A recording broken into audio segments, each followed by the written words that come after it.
تبھی تو حدیث میں فرمایا کہ یہ اللہ تبارک و تعالیٰ کی مغفرت کا اتنا سیدھا اور آسان راستہ ہے، اس سے زیادہ سیدھا اور آسان راستہ کوئی نہیں ہے۔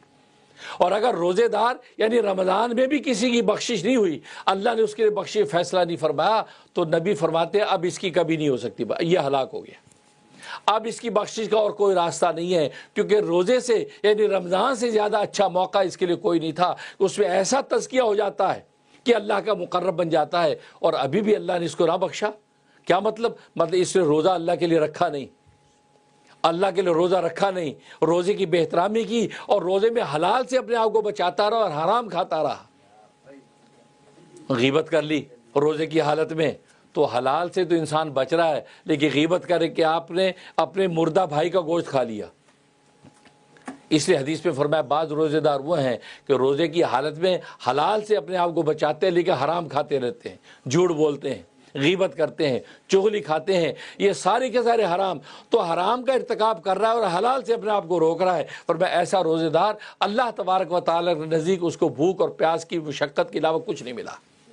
وہ صبح شام تک بھوکا ہے، جیسے گدھا صبح شام تک کچھ نہ کھائے، بس اس کی اللہ کے یہاں یہ قیمت ہے۔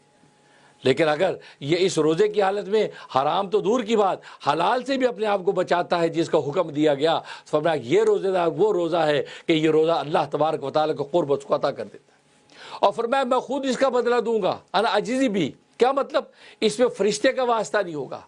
اور فرشتے کا واسطہ اس لیے نہیں ہوگا، اسے نہ کھا کے، اسے نہ پی کے، نہ خواہش کا محتاج ہو کے خود اپنے آپ کو فرشتہ بنا لیا ہے۔